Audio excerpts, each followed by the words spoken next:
At the beginning of the story, we are introduced to a pair of CIA agents named Matt and his beautiful partner, Emily. After receiving orders from their superior, Chuck, the two of them are immediately sent on a dangerous mission. They arrive at a high-profile birthday event where Chuck informs them that their target is a Polish mafia boss named Gore. Their objective is to steal a powerful device known as the ICS, or Industrial Control System, which has the ability to control critical infrastructure around the world. Not long after, Emily successfully captures Gore's attention with her charm, allowing her to secretly obtain both his fingerprint and voice recording. Without wasting time, Matt and Emily sneak into Gore's private room to open his hidden safe and retrieve the ICS key. Just as Matt finishes the job, an alarm suddenly goes off, drawing guards toward them. Thanks to their training and teamwork, the two manage to escape before getting caught. Soon after, they arrive at a hangar and are greeted by a CIA agent named Baron. Matt cannot hide his discomfort, knowing that Emily once had a past relationship with him. Still, once their private jet is ready, Matt hands his car keys to Baron, while he and Emily prepare to fly back to the United States. During the flight, Emily finally opens up and tells Matt that she is pregnant with his child. At first, she admits she was afraid, knowing that marriage would likely end her career as an agent. But Matt does not hesitate. He feels grateful and fully ready to become a father. In the middle of their happiness, Emily suddenly feels nauseous and asks to use the restroom. A flight attendant named Tyler informs her that the bathroom is broken. As she turns back, Tyler suddenly grabs her and demands the ICS key from Matt. All right. Matt immediately throws the key, allowing Emily to break free, and a brutal fight breaks out. It turns out the plane has been sabotaged by Gore's men, who are trying to reclaim the key. Even though Matt and Emily are outnumbered, they manage to hold their ground. At one point, Tyler tries to shoot Emily, but Matt intervenes. Unfortunately, the shot hits the pilot instead, sending the plane out of control as its tail crashes into an icy mountain. In the middle of the chaos, after taking down the remaining attackers, Matt and Emily search desperately for a way out.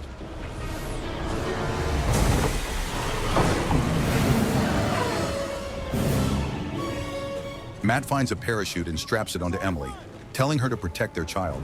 But Emily refuses to leave him behind.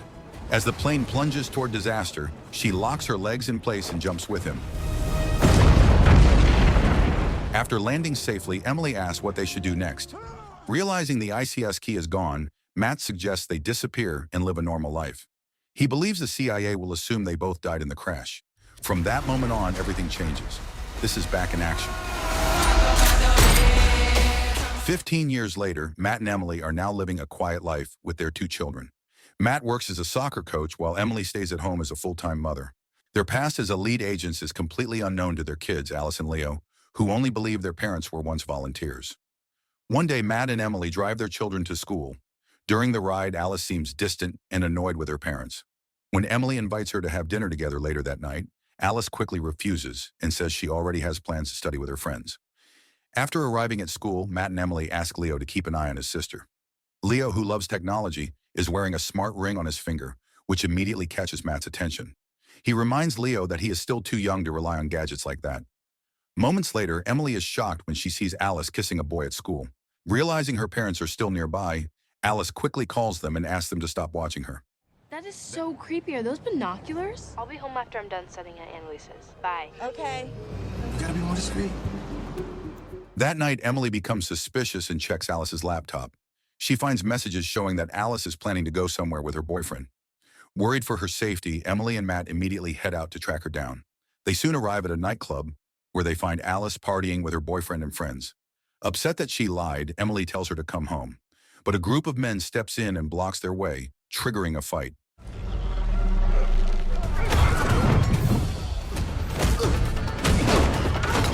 Without much effort, Matt and Emily take them all down with ease. Unfortunately, bystanders record the entire scene and upload it online. When they return home, Alice is shocked by what she saw and demands to know how her parents can fight like that. Not wanting to expose their past, Matt and Emily explain that they once volunteered in Korea and trained in Taekwondo there. The next day, Matt receives an unexpected visitor. It is Chuck, who reveals that he managed to track them down after their fight went viral on the internet.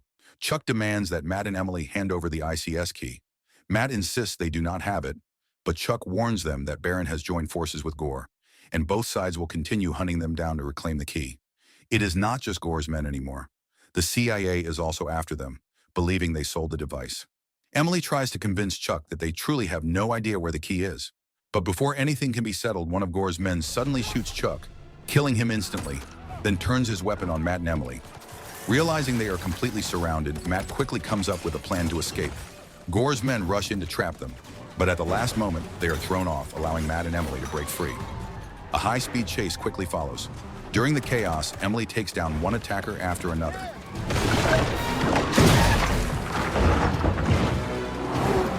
In the middle of it all, Matt finally admits the truth. He reveals that he hid the ICS key in England inside Emily's mother's house.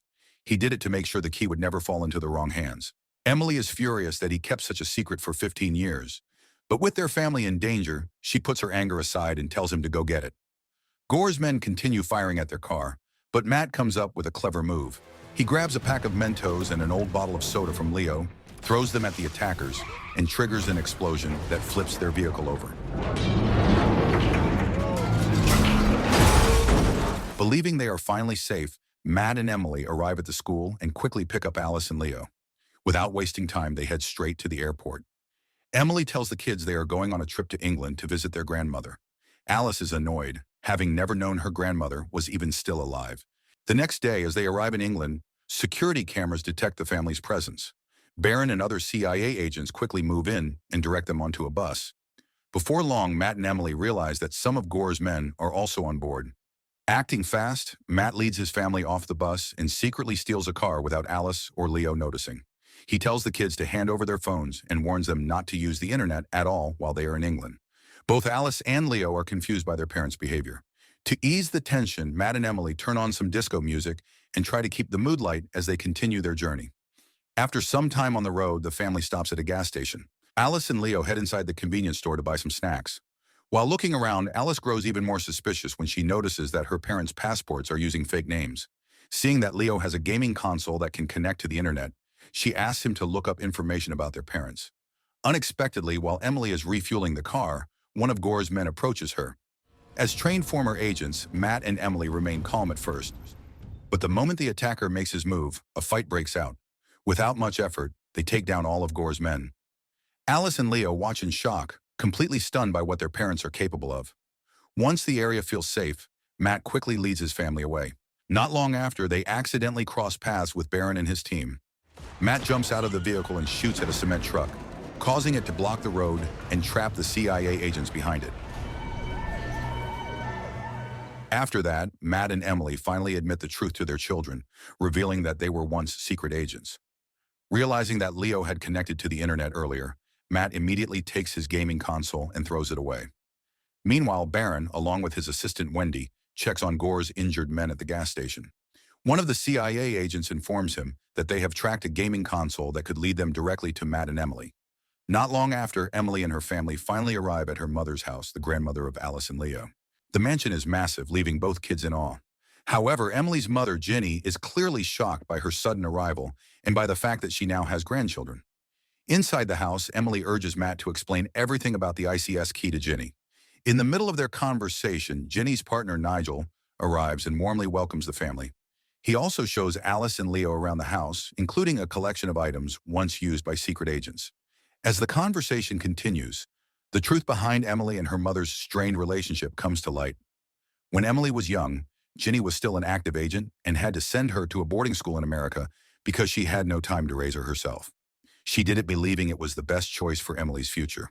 Now retired, Ginny wants nothing more than to make up for lost time and spend her days with her grandchildren.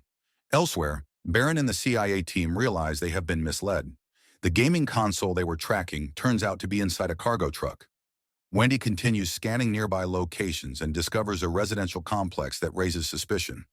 Barron immediately recognizes the place as belonging to Ginny, a highly respected MI6 agent. He orders Wendy to investigate the location further. After a long conversation, Ginny finally begins to understand why Matt made his choices. From there, Matt and Emily head into a hidden underground room where Matt once concealed the ICS key.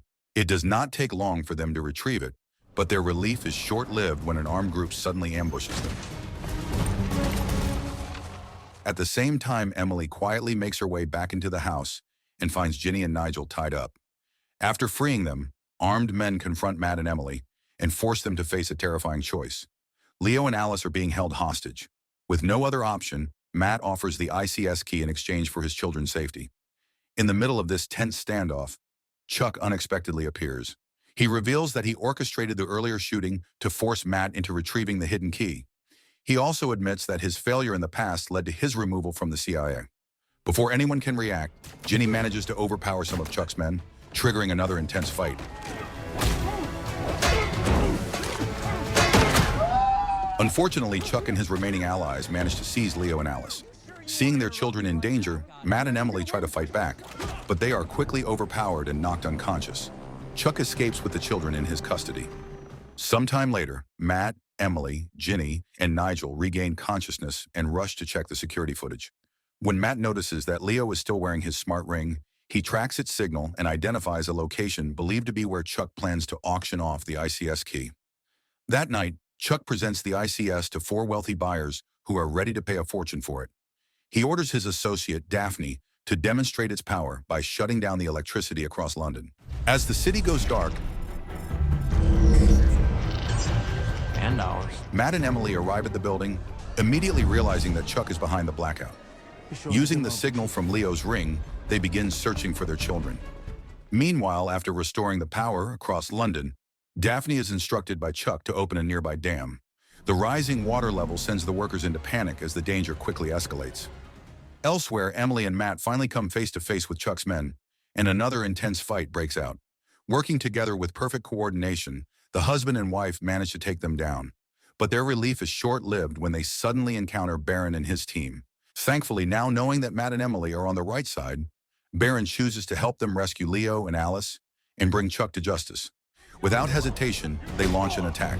However, Chuck manages to escape while taking Leo and Alice with him onto a speedboat. Seeing their children in danger, Matt and Emily immediately give chase, but they are suddenly blocked by Gore's men, who still have no idea that the key is now in Chuck's hands.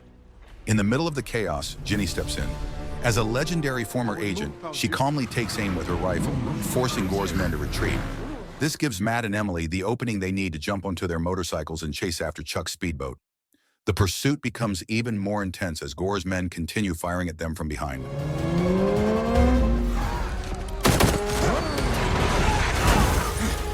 At the same time, Chuck contacts Daphne and orders her to head to the rendezvous point.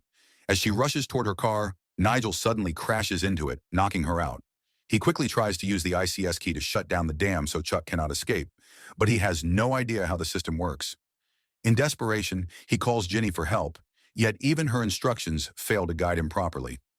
After fighting off Gore's remaining men, Matt and Emily finally break free and continue chasing Chuck. Chuck refuses to slow down, pushing his boat even harder. Not wanting their children to be harmed, Matt and Emily leap onto Chuck's speedboat and fight his remaining guards.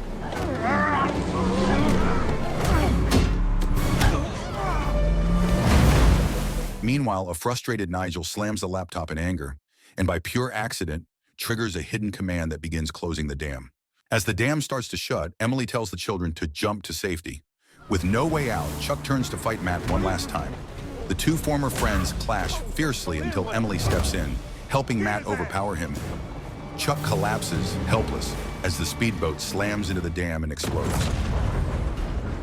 Sometime later, Matt and Emily are finally safe. Their children are unharmed, and relief washes over them all. In that moment, Emily repairs her bond with Alice, and at the same time, she finally finds comfort again in her mother's embrace. Before long, Alice's team is seen celebrating their victory in the playoffs, made possible by the guidance of her father, who now coaches the school's girls' soccer team. The win becomes a joyful moment shared by students and teachers alike. After the match, Emily tells Alice that she is free to live her life however she wants, as long as she never lies again. Meanwhile, Leo grows even closer to Nigel, who begins teaching him the basics of becoming a secret agent. As they are about to leave, Emily and Matt step into their car and are suddenly surprised to find Baron waiting for them. Matt jokingly tells him to move on, reminding him that Emily already has children, but Baron is not there for jokes.